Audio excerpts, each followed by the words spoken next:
Let's call this special meeting to order, please. Let's have a moment of silence, please. Please stand. In doing so, let's remember Wally Huerta. He passed away last week. He's been in the Brownsville school district for over 30 years, and excellent social studies teacher at Pace High School and also at Lopez.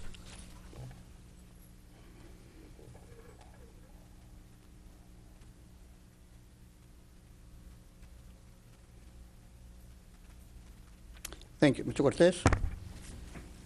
Pledge allegiance to the flag of the United States of America and to the republic for which it stands, one nation, under God, indivisible, with liberty and justice for all. On our Texas flag, I pledge allegiance to thee, Texas, one state, under God, one and indivisible. Thank you, sir.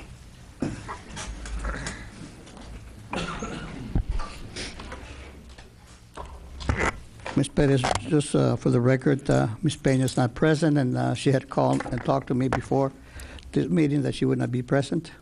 Mr. President, I also like to, for the record, Ms. Peña has asked me and called me to please reiterate that she did make several attempts to discuss this with the board members. She was devastated that we weren't able to wait for her to fly in. She had even managed to change her flight to be able to attend this meeting. Unfortunately, this board did not agree to let her be involved in it. We wanted to change it for 5:30, and she was told that due to football games, I don't know which one of the board members plays in the football team, but we were unable to change the meeting. And I am devastated that she is not in today, but she made sure that I please state to the community that she made every effort possible to ask the board president to please change the time, and it was not done. Thank you. So noted, ma'am. Ms. Perez. Item 5, recommend approving the agenda of the special call board meeting of September 18, 2009 with any corrections, deletions. Mr. Springton. Thank you, Mr. President. It is as stated. Move to approve. Have a motion to approve. Do I have a second? I'll second. Being second, those in favor say aye. Aye. Aye. Those opposed? Okay, carries. General function A1, recommend approval to select the competitive seal proposal delivery method as authorized by the Texas Education Code in accordance with Subchapter B, Purchases, Contracts 44.035 of the Texas Education Code for the Dan Breeden Elementary School, number 144. Mr. Springton. Thank you, Mr. President, members of the board. This is our competitive sealed opportunity to build our newest elementary addition, number 144, and this is by policy. We need to bring this approval selection method to the board. Any questions, Ms. Mr. President, Mr. Springton, I have a couple of questions. I was not, unfortunately, and I did not attend the facilities meeting. I believe this was discussed then. I did review the package. However, my concern is that we had already agreed that there was no monies, or we were going to be on a tight budget. All of a sudden, did we find the money to be able to build this school, or how did we come across the monies to be able to build this school and bring it back to the table? Because our concern was that financially we're going to have to hold back a little and then bring it back at a later date. Be more than happy to share that with you, ma'am. Part of the stimulus packet that came about several months ago, there were some opportunities for school districts to take advantage of construction bonds or construction monies.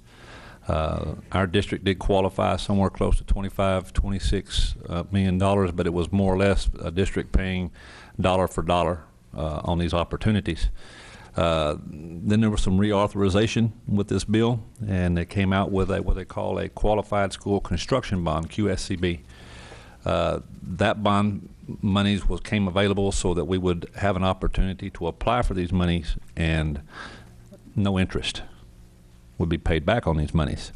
The other qualification factor that really interested me and also the financial department was the fact that in 1 year these monies can also qualify for IFA money, which means that we would pay right now, I think on the qualification there'll be a 70-30 split, just like with any IFA monies. Therefore, we'll be building a school about 30%. And that was the reasoning for us going out for the QSCB bonds, and it gave us a limited time period between now and we have to have a contract signed with a construction firm by December 31st. The government didn't give us much of a leeway as far as time, so yes, we are pushing this through because we saw the opportunity to save the district millions of dollars in building this school instead of building it dollar for dollar using our own funds. Okay, now my question is, how about the other schools? Isn't this money, doesn't it apply to schools that are in dire need of some modifications or some changes? Or was it in need that we could only use that money for just new construction? My concern is that if we have certain schools out there that do need maintenance, heavy maintenance to be done, and why couldn't we have shifted that money for the maintenance, or did it have to be used on a brand new campus? That's my second question. Second question, good question, ma'am. In order for us to qualify for the QSCB, it had to be a full building. It had to be a school building. And correct me if I'm wrong, Mr. Reese or Mr. Tapia. I know y'all were out there, but this was not any of the qualifications for adding on additions or doing ADA or doing any type of renovations. Mr. President, Mr. Springton, board members, we were eligible for about approximately $26 million on these bonds. Eventually, and we're going to use about $16 million for the new elementary. The remaining $9.5 million was reallocated back to TEA because eventually, we might have to pay back a small amount in coupons and interest, about maybe 1%, maybe 1.5%. And as you know, our budget's very, very tight. We just are in a tight situation, and we don't want to burden the taxpayers and the district with any more debt. Right now, these bonds are at 0%. It's a tax credit to the bondholder. But like I say, eventually we might have to add some money from our fund balance. And the rates, are we going to lock them up at a fixed rate, or is it going to be a variable rate? If, in fact, we do have to eventually add coupon bonds in there, it would have to be fixed. Mr. Sayas? Mr. Reese, with regards to that, if we wanted to spend this money on use for roofs and air conditioning units and the like, would that have to come out of the maintenance M&O side? It was something that had to do with that, no? No. Actually, Mr. Sayas, we could have used it for construction, renovations, air conditioning, and things like that. We could not. We could have, yes, sir, we could have. But we just did not want to burden, like I say, the taxpayers later on with an increase in taxes. Okay. It was my understanding, if I misunderstood, maybe I'm wrong, that you have the M&O side and you have the construction side, and if it would have come out of the M&O side, then it wouldn't have been eligible for the IFA monies. Yes, sir, exactly. Is that correct? And then the way we're going to do it, it will be available for the IFA money, so then we are eligible for a 70% reimbursement. Yes, sir. Even next year, not this year. Right. But the next cycle. Right. But that means we'd only make 1 year at full payment, and then we'd get a 70% reimbursement. Yes, sir, starting next June. Right. And I thought that was our main rationale. Is that? Yes, sir. That was the main rationale. I'm just trying to answer her question. Yes? Yeah, Mr. Science, if I recall correctly, part of the presentation that was made to us was, in fact, that if it was an instructional facility, that we had the potential of qualifying for the IFA funds a year later. And that if we build a wing, then the only way, because these are tax credit to the people that are going to hold these bonds, that we would actually have to sign the entire deed of that campus over, not just the wing, but the entire school, in order for it to qualify. And we were told that, obviously that wouldn't be a real smart thing to do. If we're only building one wing, give deed to the whole school on these lease purchase bonds that I think Mr. Fuller had talked about. So that's still the case, right? It's still the case, yes, sir. That's why we're only going to build Daniel Breeden Elementary and not do any of the other upgrades that Ms. Perez has pointed out that our schools do need. Because if we did those other ones, then on the rest of the money, we do have to pay back dollar for dollar. We wouldn't qualify for that potential 70-30 split possibly a year from now if this kicks into IFA. Is that correct? If I'm mistaken, no, it would all be eligible for IFA in the future. But because of time constraints, we had to go with this particular type of bond called lease revenue bonds, which we need to complete the whole process by December the 31st. In other words, But we it have will to be, I'm sorry, ma'am. It's okay. Go ahead.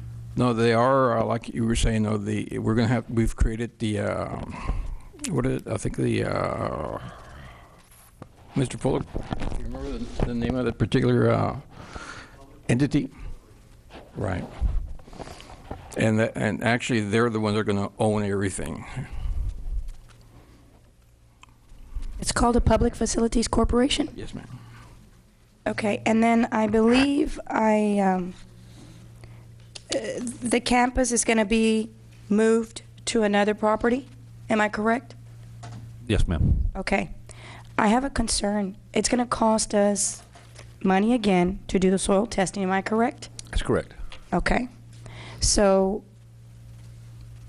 BISD taxpayers are going to have to spend money on having to move this site to another property. We're going to have to pay for soil testing. The property, and I know, and I want to clarify things for the community. Before we even decide to move this site of the school, I would have loved to have seen a survey done at the Brownsville Country Club in that area as to how many kids still reside in that area.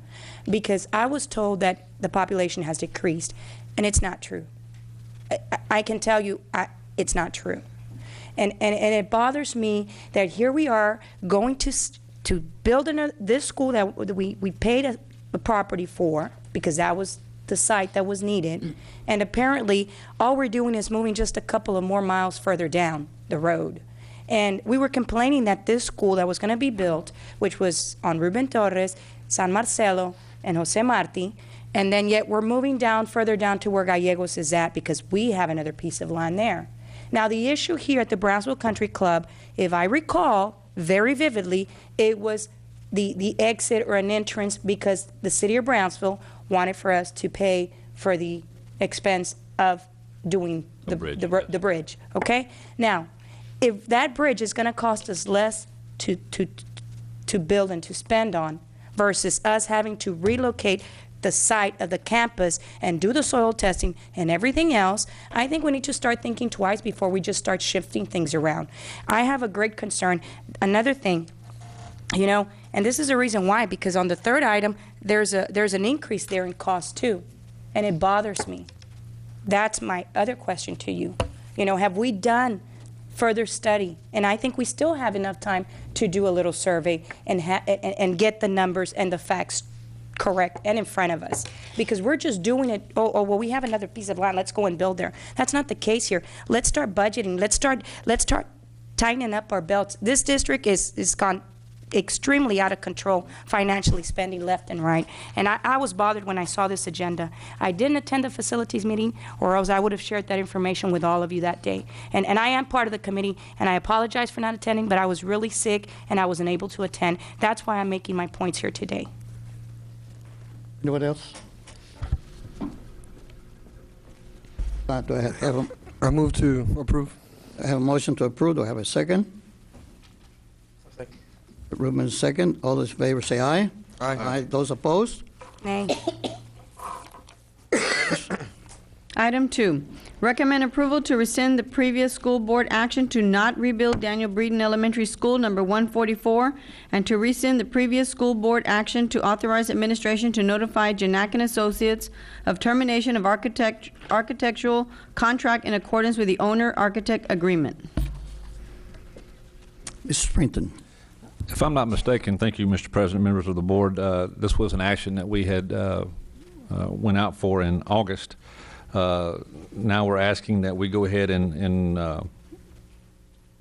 turn this around so that we can actually turn in our architectural work with our architect and plan on building Daniel Breeden Elementary School. Anyone else? Do I have a motion? What's the, before we move on, what's the location that you guys have already decided to put it in? Because I'm sure that the decision has already been made. The property?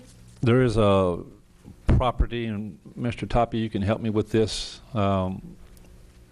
It's off of, Sound like is it off of Dana Road?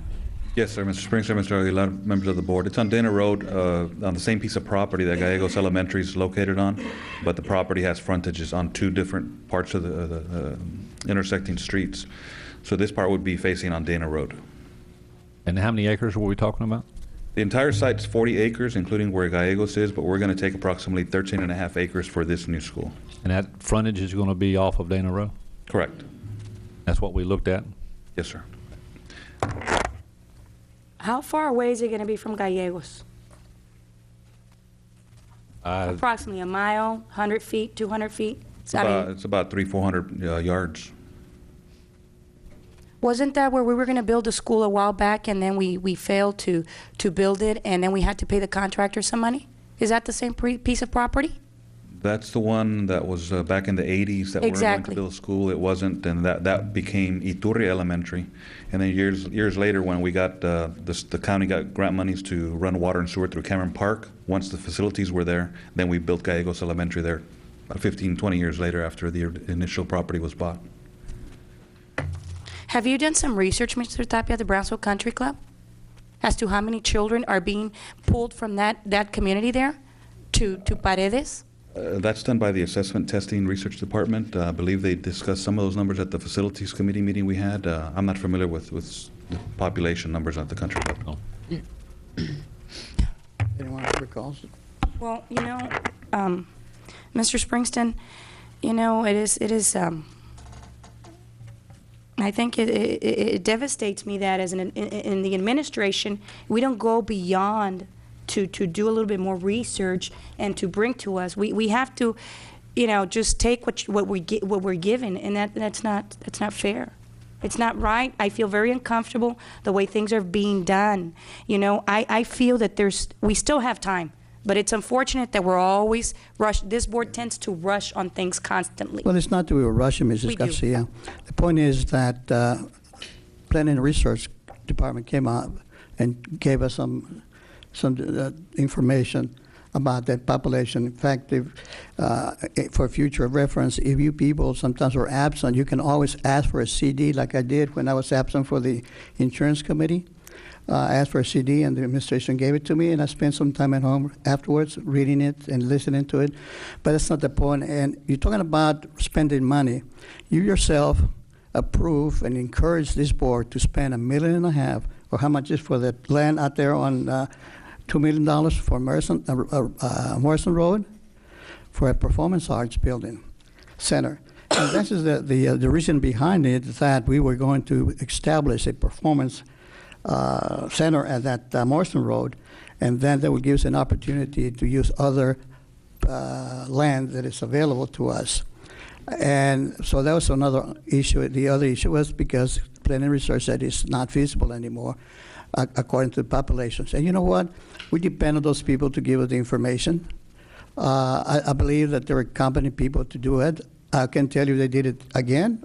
But apparently they had some kind of information to tell the board what needed to be done. And as a result, this board made a decision. And I totally agree. I will never back out that I approve to buy that property on Morrison Road. I think that was an excellent idea because we do need a fine arts program. And I will never say I didn't agree to that. But I'm going to tell you one thing, that I have always reviewed my documentation and my packages, Mr. President. I reviewed the package from the facilities, and that's why I'm questioning these things right now. It is unfortunate that the numbers that are given to me from the assessment department, it doesn't seem to be correct. And I'm telling you why. Because you are feeding a lot of children from Brownsville Country Club that are being divided. They go to Paredes, and they go some of them go to Burns also, if I'm not mistaken, Burns and Paredes. Paredes and Hudson, if I'm not mistaken. And Hudson. So what does that tell you? It tells you that there is a need. But it's okay. It's not here nor there because unfortunate the numbers are, the board has the numbers already. It's a 4-3 or 4-2. But let's move on to the next. My Mr. President, may I? I remember when we talked about this several months ago, it was no intention that we were not going to build Daniel Breeden, but we did talk about the city wanting to build and go in conjunction with us and spending hundreds of thousands of dollars on a bridge that this board did not want to do. And we also looked at the entrances that were coming across 802 in that busy section of town. We looked at the population of where those kids, there were several factors that we looked at. It wasn't just something that we just jumped on. And we already had the land. We had the 20 or the 40 plus acres. We've got several elementaries, Casineta, Cromac, we've got Ituria, Stillman, we've got Keller and Ortiz that are just very close to one another. We already had this land, and plus for the fact that it's going to qualify, and it qualifies for us to apply for an IFA, also means that we could save this district millions and millions of dollars instead of spending the $12 million that we have designated for Daniel Breeden. The opportunity just came about, and it was a short period of time, but any time that I can work on saving the district millions of dollars, that's my obligation to do so. And that's the reason why we move forth with these agenda items, so that we could work on building the school, relieve some of the population at Hudson, relieve some of the population at Paredes, and also save the district millions of dollars when it qualifies for the IFA money. But just the fact that we'll have to pay for the testing of the soil, in the long run, we're still going to gain millions of dollars, save millions of dollars by building that school there. Yes, sir. Thank you. Anyone else have a motion? Do I have a motion? I'll move to approve. I'll second it. Being moved by Mr. Escobar to approve, second by Mr. Cyrus. All those in favor say aye. Aye. Aye. Those opposed? Aye. Nay. Number 3. Recommend approval to approve the renegotiated fee with Janak and Associates for the Daniel Breeden Elementary School number 144 for architectural design services in the amount not to exceed $874,850, $690,000 previously approved. Mr. Sprinton. Thank you, Mr. President, members of the board. Of course, when the original fee for this school had gone up, Mr. Janak and Associates were looking at an increase in fees and were asking us. And so at this time, I'll have Mr. Janak and Mr. Tapia come up to the podium because since we've discussed this over the last week and a half, we've came up with some other options, if I'm not mistaken. Mr. Tapia? Yes, thank you, Mr. Springsteen, Mr. Aguilar, members of the school board. As Mr. Springsteen said, the original fee for Dan Breeden Elementary was $690,000, which was 6% of $11.5 million. And we were getting ready to bid it out when the project was voted to not build it. So by relocating it to another site, the entire site plan has to be redesigned. It's a different site. The other site had access to roads on 3 sides, so it was designed very different. This one has only frontage on Dana Road, so the entire bus drop-off, parent access, the teachers' parking, access, food service, delivery, all that has to be redesigned. The landscaping plan has to be redesigned, the irrigation system, and the drainage has to be redesigned. Everything's very different on outside of the building. The building is pretty much staying the same. So there's going to be some additional charges and the architect has to redesign the whole site over again and then hand his drawings over to the civil engineer. Possibly even some structural changes on the foundation if the soils are different from the previous site. And that we'll find out once the soils tests are done. So the fees that are being proposed by the architect is $89,150 for relocating it to another site. In addition, right, we are going to take out the $5,500 for the windstorm because we looked back at the original contract and we didn't used to do that, but we started putting it back in. That's part of their base bid. So we went back and checked. He agreed. Yes, it's in there. So we are going to take out the $5,500. So it brings it down to $83,650. And those are very reasonable costs for resiting the whole site. Maybe $1.5 million, $2 million.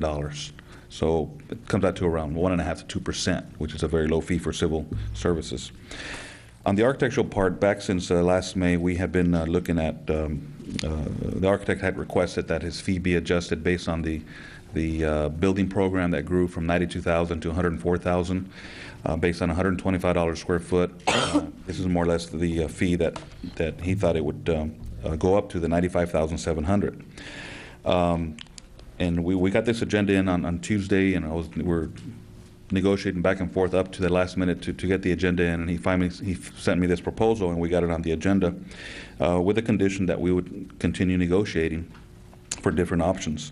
Something that we would like to recommend, and I talked to Mr. Springston earlier today, is that if you add that 95.7 to the original 690, the project would have to come in at about 13.1 million to come to that same number, the 690 plus the 95, strictly for the design of the architect, not the recite that I talked about earlier.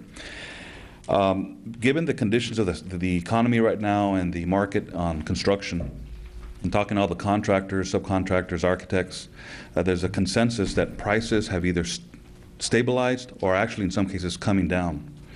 So we feel that if we were to recommend that the contract be modified to 6% of the actual awarded contract, that we could probably save some money from this 95.7 that he's proposing.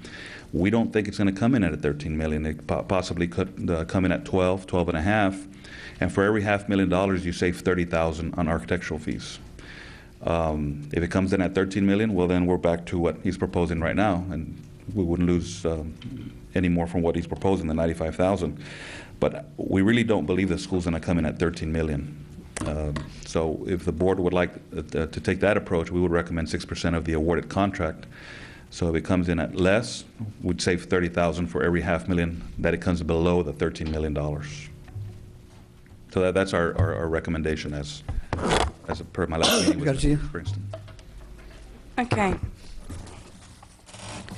Since administration is always doing their research thoroughly, I have a question because I have a concern on this item. Under local government code, if a change order involves a decrease or an increase of $25,000 or less, the governing body may grant general authority to an administrative official. The original contract price may not be increased under this section by more than 25%. It gives me a 27% increase in the cost of the architect. So it's telling me here the original contract price may not be increased under this section by more than 25%. The original contract price may not be decreased under the section by more than 25% without the consent of the contractor.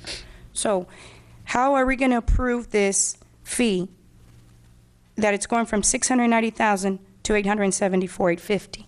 Had we done this research? Because I'm not going to approve this. I mean, if you guys want to approve it and without having to go out for bids, it's 27%, gentlemen. It's right here. I did my numbers. And this is under the local government code. Mr. Sires? Mike, correct me if I'm wrong, but the section that she's referring to is when you have a construction contract where you actually have bidding. That's This is a So- fee for professional services. That's It's a correct. total different section, right. right? That does not that provision does not apply that she's referring to. Okay. Thank you, Mike. Anyone else? Anyways, it's still 27%, gentlemen. We should go out for bids, or we should go and make something. We should not approve this right now, gentlemen. But Anyone else? I just want to ask you, Oscar, you think it's going to be, you think to come in at $13 million, you're saying it's going to come in less than, that's at $124 a square foot. That's correct. You think it's going to come in less than that? We believe so, yes. Based on what we've been talking to the general contractors, all our other three elementaries came in at right around 12 million. So the prices have stabilized or come down a little bit. Even with this school's a little bit bigger than the others, maybe an extra 10,000 square feet. Then we feel it'll come in between 12 and 12 and a half, based on what the market's doing right now. So what are you recommending? You want to go on a percentage, or you want to go on the fee that he's? Mr. Copy Springston? is your, what we talked about this morning, would it still stand at the 6%? The best recommendation? Yes. Yes, sir. We're agreeable to that. We were just asked originally for a lump sum, so we based it on 6% anyway.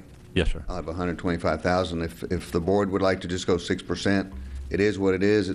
You know, if the bid climate is better than it was, then the board saves some more fee money. Mr. Janak, when you did your 6%, you were working on how much a square foot, more or less? $125. That was the original budget, based on historical data from the Pullum Elementary. Okay. So it's all based on 6%. The original fee was based on 6%. The increase was based on 6%, and it was all based on 125. So it's very consistent. And if the board feels better about a 6% fee and not a lump sum, we'll go that way. If they prefer a lump sum, we'll go that way. It's up to the board. So, Mr. Janak, you're letting us say either way, it doesn't matter. You're going to try to adjust. Is that what you're telling me? I'm wanting to work with the board on what their pleasure is, either way. Okay, my pleasure is that we don't go up any higher. That's my pleasure. But then again, you know, I'm outnumbered. These men, by the time we get to the board here to meet, they've already made their decisions on every agenda item. Trust me. Well, I don't want to respond to that, but, you know, one of the things that has been discussed with this board before for many, many That's right. months. Well, sir, we'll go with whatever the administration recommends, and I'm glad you're willing to work with the administration. I'm pretty sure they will come out with a fair price to the board that we can approve. Thank you, sir. Anyone? Mr. Tapia, I'll still go back with Springton. you again. I think that our best option for administration-wise is to look at that 6%, because if the construction rates and prices have dropped, there could be a possibility that the same number that we had originally would still stand, and there would be no increase at all. That's correct. Mr. Saldana, would that seem to fit the terms of what we're looking for here? If I understand Mr. Tapia correctly, yeah, that we'd have an option to cap it, but also to be able to come in below. Yes, sir. Is that correct, Mr. Tapia? Yes. Okay, and that's the ideal, because you're capped, but you can actually come in, if it comes in lower, then we would take advantage of whatever savings there are out there in the market in terms of current construction costs. And Mr. Janak, you'd be okay with that? Yeah, that's actually not what we talked about, but I'm okay with that.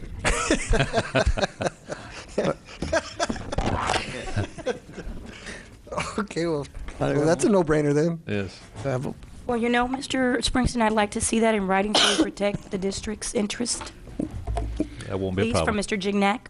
Although I know that eventually the money will be made on the other end when the change orders come in.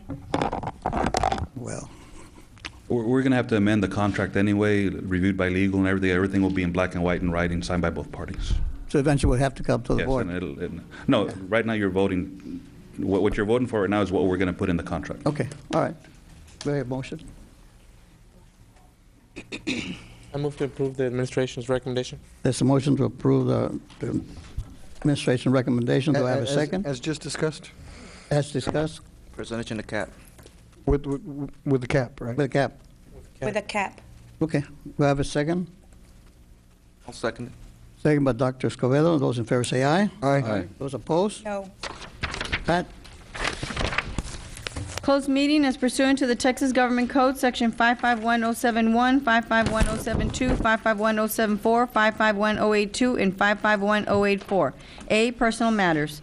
4, discussion and consideration on recommendation of the certified hearing examiner, TEA docket number 161LH0609, Brownsville ISD versus Hector Gonzalez, before Victoria Guerra, certified hearing examiner, Texas Education Agency Board Member Request. B, consultation with attorney. Item 5, TEA docket number 161LH0609, Brownsville ISD versus Hector Gonzalez, before Victoria Guerra, certified hearing examiner, Texas Education Agency. We convened an executive session. This meeting convenes. Do I have a motion? I'd like to go on record, Mr. President. All right. I'd like to go on record for the public. I know that this has been pretty devastating for a lot of people, and yet we were expecting the outcome to be a pretty fair outcome. It is unfortunate that I have a binder here where I've reviewed it thoroughly, and it is an internal audit, and I compared my notes versus the notes of the investigation on these two binders. So I want to make it clear to my community that there was numerous amount of information that I didn't find in the Victoria Guerra report, which it's devastating because the community needs to know. It is unfortunate that that when we compare our notes, we see clearly that it's a very biased report here. And it's a Ms. shame. Garcia, would you- I'm going to finish. I'm Hold almost on, done, Mr. President. Let's read the item So first. therefore, Let's read that word. We out of order. Okay. Let's read the item first. well, you should Ms. have done Perez. so.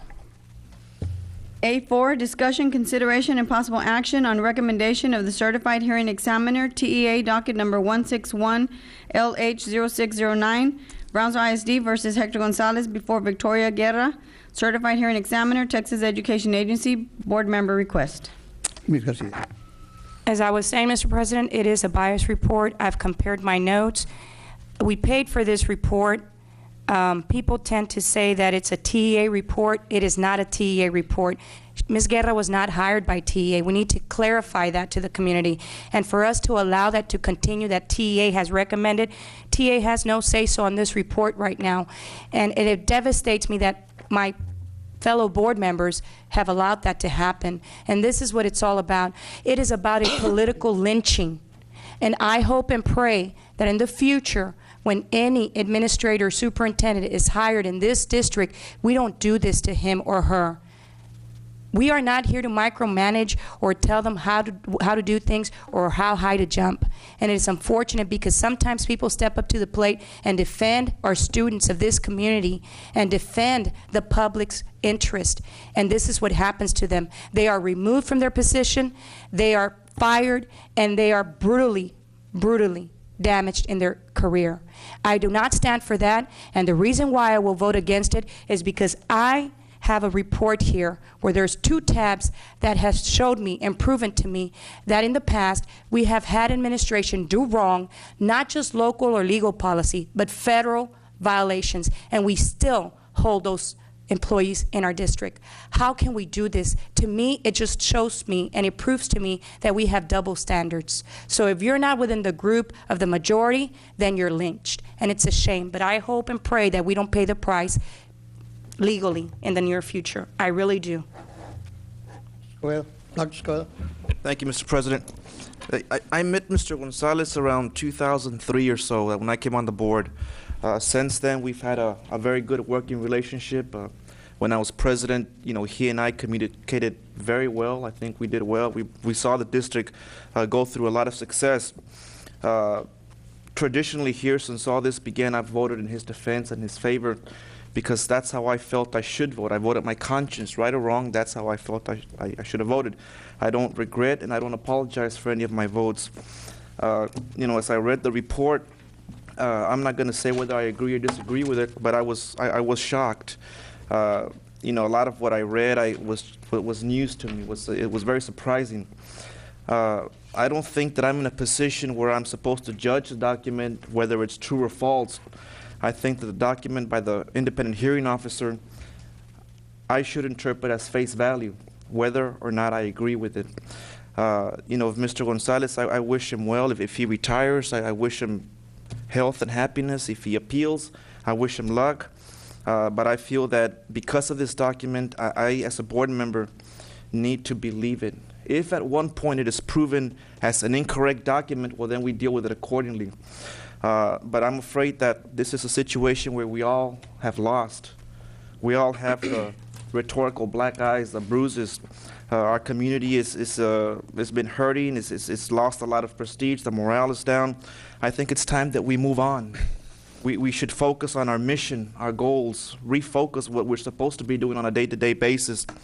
But unfortunately, I'm in a position where that document by the independent hearing officer, I need to interpret as face value whether or not I believe in it. And I hope that we move forward, that we focus on our students, our employees, and try to spend our tax money wisely as we have done in the past on many occasions. Other than that, I really don't have much to say. Mr. Springston, I would like you to elaborate a little bit on this hearing officer. Who is she? Who hires her? Who pays her? Who recommends her? Why her?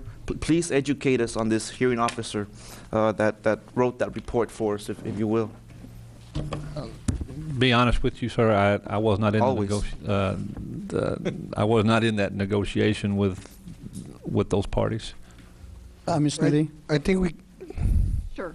Pursuant to DFBA legal and the Texas Education Code, the hearing examiners are selected by TEA, and there's a list of them that are used in Region 1. And the parties have the option of agreeing to a hearing officer, and if they cannot agree within, I believe it's 6 business days after the appeal of the decision is presented to TEA, then a hearing officer is assigned by TEA. In this situation, I understand that, and I was not a party to the procedures. I was not involved in the procedures, but I understand that the parties did in fact agree. Both parties agreed to the hearing officer. So Victoria Guerra is an attorney, she's an officer of the court, and she does have TEA's blessing, is that correct? That's correct. She's an attorney that practices in McAllen, Texas. Thank you. Ms. Neely, I was told by Mr. Ron Rao that it's a list that it's given, but they don't work for TEA. We need to clarify it because there's a line here, okay? I discussed it with him. I needed for him to reiterate, and he says, they have nothing to do with TEA. We just hand over a list from all the hearing officers all over the state of Texas. That's correct. They are Okay? approved. And I'm sorry, ma'am. so we have a list of all these people that do that type of work, but they don't have a say-so who we hire or who both sides decide to hire. That is a decision that's made on both sides, okay?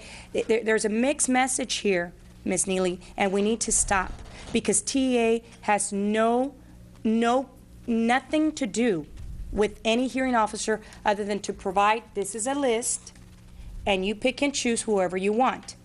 Maybe the best decision would have been that he would have hired somebody completely from Lubbock, Irving, Texas, Houston, Texas, Sugar Land, somebody that was not even affiliated to the Rio Grande Valley. Maybe that would have been the best decision that anybody would have made. But when I was, questioning, I just couldn't understand why TA would have said, here, you hire her. That's why I called to reiterate and make sure that the information that was given to me was the right information. And I told them, well, I was told that TEA was the one that recommends this person. And they said, no, ma'am, we don't recommend anybody. We hand over a list. It's got all these hearing officers, and it's up to the attorneys and the people to decide who they want to hear the case. But they have no idea who you're going to pick and choose. They don't. That is what I was told. So who's lying to us? I don't know. But like they say, now it's not here nor there. Let's just move on. We have to focus on our students' education and the needs that we have for this district. So the decision has already been made. Let's stop going back and forth. Let's just vote on it. I don't think it's a matter of lying, Mrs. Garcia.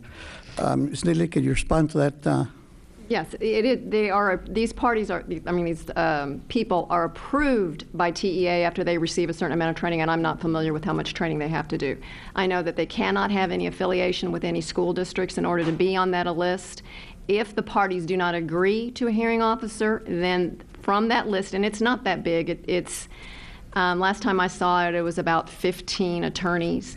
And then of those 15, some of them don't go get the training that they're required to get, so they aren't approved and they can't be considered from that list. But the parties can agree to someone else. They can agree to use someone else that's off the list.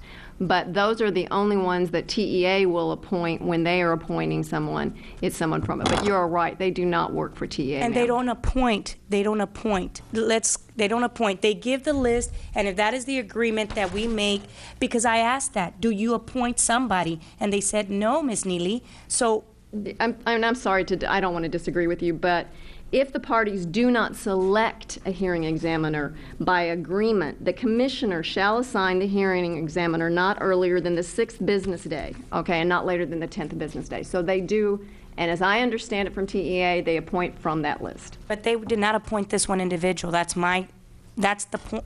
The issue here is she was not appointed by TEA. Let's clarify that. That's correct. The parties Okay. agreed to use her. Okay, there you go. That's what I want to hear. They did not appoint her. But the point is that both parties agreed to it, and I don't think once they, And I that's mean, fine. that's their privilege, their prerogative to agree on examiner, so what's the point? Mr. Cortez? I move to approve and adopt the recommendation of the certified hearing officer in TEA docket number 161-LH-0609, Brownsville Independent School District versus Hector Gonzalez, dated September 11th, 2009, in its entirety, including all findings of fact and conclusions of law, and terminate the contract of the Superintendent Hector Gonzalez for good cause, effective this day, September 18th, 2009. Been moved. Do I have a second? Do I have a second? Second. Been second, Mr. Colunga. Those in favor say aye. Aye. Aye. Those opposed? Nay. Ms. Perez? Announcements? 6, announcements? Announcements, sir? Next scheduled board meeting of trustees will be held Tuesday, October 6, 2009, here at the Administration Building at 5:30. Okay. Anything else? Do I have a motion to adjourn? I move to adjourn. I'll second. It means move and second. Those in favor say aye. Aye. Those opposed? Good job. I think I kind of